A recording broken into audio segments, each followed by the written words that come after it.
नमस्कार दोस्तों, मैं हूं बबलू कुमार और आप देख रहे हैं कहानी सुनो दिल से एंटरटेनमेंट चैनल। दोस्तों, आज मैं तिलिस्मी नदी के दूसरे भाग की ओर ले चलता हूं। कहानी का टाइटल कुछ इस प्रकार से है, रहस्य आसिमों का। हमेशा की तरह शहजादा सलीम अपने घोड़े पे सवार तिलिस्मी नदी के तट पर पहुंच गया। पाँव फटते ही समूचा क्षेत्र पक्षियों के कलरव से गूंज रहा था। पूरब की ओर क्षितिज लालिमा लिए हुए सुबह की शुरुआत का संकेत दे चुका था। शहजादा सलीम के घोड़े की टाप से कई जीव जंतु अपने स्वभाव के मुताबिक हलचल में आ गए थे। शहजादा सलीम जैसे ही तिलिस्मी नदी की ओर बढ़ा तो उसे किसी के हंसने की आवाज़ सुनाई दी। सलीम ने अपनी तलवार खींच ली। वह आवाज़ की दिशा की ओर मुड़ते हुए बोला, कौन है वहाँ? सामने आओ। आवाज की सही दिशा का ठीक ठाक पता नहीं चल रहा था। हंसती हुई आवाज फिर आई, शहजादे सलीम, इधर आइए, मैं नीम का वृक्ष हूँ, इधर जिस पर यह हरी भरी लता लिपटी है। नीम का एक ही वृक्ष है यहाँ। हाँ, इधर आओ। शहजादा ने अपनी तलवार म्यान में रख दी और वह नीम के वृक्ष के पास जा पहुंचा।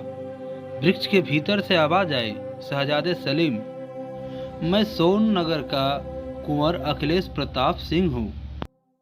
सोननगर का राजा यानी मेरे पिताजी समरवीर प्रताप सिंह समूचे राज दरबारियों के साथ वन विहार का आनंद ले रहे थे। मैं भी उनके साथ था। वापस लौटते हुए वन किनारे एक कबीलाई बस्ती थी। बस्ती के बच्चे हाथों में पत्थर लिए हुए थे। वह एक विशाल वृक्ष से आम तोड़ रहे थे। राजन यह घटनाक्रम देखने के लिए रुक गए।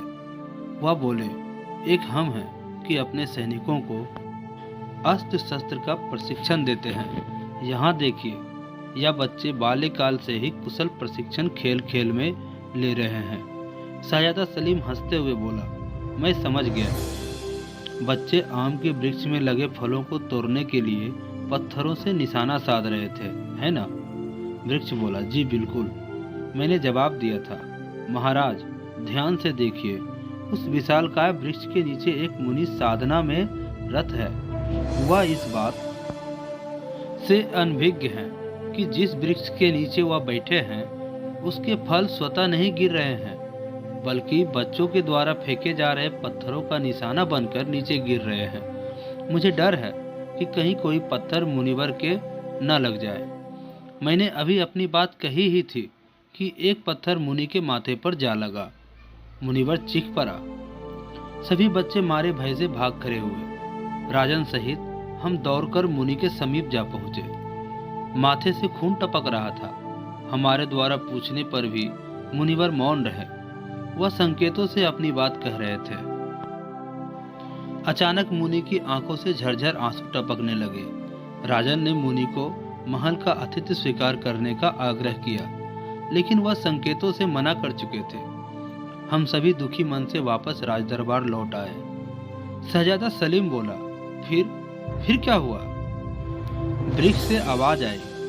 राजन ने दरबार से पूछा, क्या कोई मुझे बता सकेगा कि मुनिवर रो क्यों रहे थे? दरबार में हर किसी ने अपना अपना मत प्रस्तुत किया, लेकिन राजन किसी भी मत से संतुष्ट नहीं थे। अचानक उन्होंने मुझसे कहा, कुंवर अखिलेश प्रताप सिंह, तुम्हारी शिक्षा दीक्षा अनेक विद्वानों एवं आचार्यों के सानिध्य में हुई है। आपका क्या कहना है? शहजादा सलीम ने पूछा। तो क्या तुमने अपना मत प्रस्तुत नहीं किया? वृक्ष के भीतर से आवाज आई, क्यों नहीं शहजादे, क्यों नहीं? मैं एक के बाद एक मत प्रस्तुत करता रहा, लेकिन राजन किसी भी मत से संतुष्ट नहीं हुए। शहजादा सलीम बोला, आपने अपने मत में क्या क्या तर्क दिए, क्या मुझे बताएंगे? वृक्ष बोला, क्यों नहीं? मैंने कहा, संभवतः बच्चों को देखकर मुनिवर को अपना बचपन याद आ गया हो, लेकिन राजन को यह तर्क जचा नहीं। मैंने दूसरा मत दिया कि हो सकता है कि पत्थर तीव्र वेग से उनके माथे पर लगा हो, वे दर्द के कारण रोए हो। इस मत से भी राजन संतुष्ट नहीं हुए। मैंने फिर एक और मत दिया कि चूंकि मुनिवर साधना में लीन थे, संभवतः पत्थर लगने के कारण उनका तप भंग हो गया हो और वह निराश से भर गए हो, निराशा के चलते हुए रोए हो। इस मत से भी राजन संतुष्ट नहीं हुए। अचानक उन्होंने मुझे आदेश दे दिया, जिसके परिणाम स्वरूप मेरी यह स्थिति हो गई है। शहजादा सलीम बोला, आपको आदेश में क्या कहा गया? वृक्ष के भीतर से आवाज आई। मुझे राजन ने कहा कि अपने विवेक से, समझ से, संपर्क से सही तर्क खोज कर लाऊं कि मुनि पत्थर लगने के उपरांत रोए क्यों। इसके लिए मुझे 1 माह का समय दिया गया था। आज मध्य रात्रि तक यह समय समाप्त होने वाला है। मुझे दिए गए आदेश में यह भी कहा गया था कि दिए गए समय के उपरांत मेरे लिए महल के दरवाजे हमेशा के लिए बंद हो जाएंगे। शहजादा सलीम बोला, लेकिन तुम वृक्ष कैसे बन गए? वृक्ष के भीतर से आवाज आई, जैसा जिसने बताया, जैसा जिसने कहा, मैंने वो किया।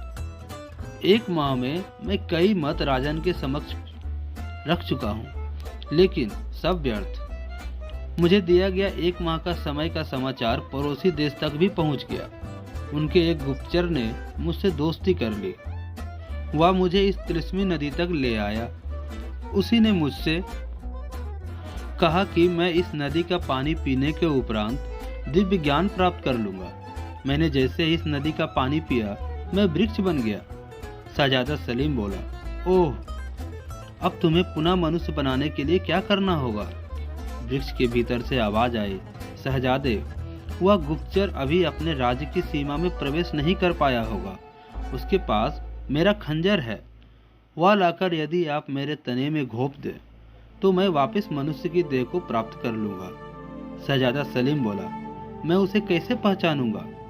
वृक्ष के भीतर से आवाज आई, उसका दायां कान बायां कान से बड़ा है। वह बाएं पैर से लचक लचक कर चलता है। उसके चेहरे पर चेचक के दाग भी हैं। उसे आसानी से पहचान लोगे, लेकिन वक्त कम है। और हाँ, लेकिन यह क्या? तब तक शहजादा सलीम और उसका घोड़ा तो हवा से बातें करने लगे थे। शाम होने तक शहजादा गुप्तचर से खंजर वापस लेकर लौट आया। जैसे ही शहजादे सलीम ने वह खंजर नीम के वृक्ष के तने पर घोंपा, एक कर्कश आवाज के साथ वृक्ष भरभराता हुआ तिलिस्मी नदी में जा गिरा। वृक्ष के स्थान पर सोननगर का कुंवर अखिलेश प्रताप सिंह खड़ा था। कुंवर अखिलेश प्रताप सिंह हाथ जोड़े खड़ा था। उसका गला भर आया। वह भराई हुई आवाज में बोला, मैं जिंदगी भर आपको याद रखूंगा। इस दिवस की अंतिम पहर बाकी है। मुझे राजमहल लौटना होगा, लेकिन मैं राजन को किस मत से संतुष्ट करूं? कुछ समझ नहीं आ रहा। शहजादा सलीम बोला, चिंता की कोई बात नहीं, मैं हूं ना। बस मैं जो कहता हूं उसे ध्यान से सुनो। अपना मत प्रस्तुत करने में यह सहायक होगा। अब देर न करो, मेरे साथ मेरे घोड़े पे बैठो। शहजादा सलीम का घोड़ा कुंवर अखिलेश प्रताप सिंह को लेकर हवा से बातें कर रहा था। वह जल्दी ही राजमहल में जा पहुंचे। राजमहल में राजा सोच में डूबे थे। कुंवर अखिलेश प्रताप सिंह के आने की सूचना मिलते ही राजा आसन से खड़े हो गए। वह बोले, मैं स्वयं राजमहल के द्वार पर जाऊंगा। यदि 1 माह के अंतराल पर भी कुंवर सही तर्क प्रस्तुत नहीं कर सके तो उन्हें यह नगर छोड़ना होगा। राजा समरवीर प्रताप सिंह महल के मुख्य द्वार पर जा पहुंचे। राजा ने पूछा, कुंवर अखिलेश प्रताप सिंह, 1 माह बीतने को कुछ ही क्षण बाकी है, कहिए उस मुनिवर की आंखों में आंसू क्यों आए? कुंवर अखिलेश प्रताप सिंह ने हाथ जोड़ते हुए जवाब दिया, महाराज, विनम्रता ही मानव को सज्जन बनाती है। वन में ध्यान मग्न वह मुनि वैरागी है। उन्होंने क्रोध पर विजय पा ली है। बच्चों ने वृक्ष पर पत्थर फेंके, बदले में बच्चों को वृक्ष से मीठे फल मिले, लेकिन एक पत्थर मुनिवर के माथे पर जा लगा। मुनिवर का ध्यान टूटा तो वह सब समझ गए। वह बच्चों को कुछ नहीं दे पाए। यही देखकर मुनिवर की आंखें नम हो गई। आखिर एक मुनि वन में बच्चों को दे भी क्या सकता है? अखिलेश प्रताप सिंह का उत्तर सुनकर राजा प्रसन्न हो गए। बोले, कुंवर, तुम्हारी सूझबूझ और अनुभव धीरे धीरे प्रगाढ़ता का आकार ले रही है। अब तुम महल में आ सकते हो। उससे पहले मैं तुम्हें गले लगाना चाहता हूँ। राजा समरवीर प्रताप सिंह ने अपने पुत्र कुंवर अखिलेश प्रताप सिंह को गले से लगा लिया। वहीं दूसरी ओर शहजादा सलीम अपने घोड़े पर सवार उसी तिलिस्मी नदी की ओर बढ़ गया। किसी को नहीं पता कि कल की सुबह कौन मनुष्य तिलिस्मी नदी के गिरफ्त से बाहर आएगा। दोस्तों, यदि ये कहानी आपको अच्छी लगी हो तो कृपया इस चैनल को लाइक, शेयर व सब्सक्राइब जरूर करें। धन्यवाद। जय हिंद।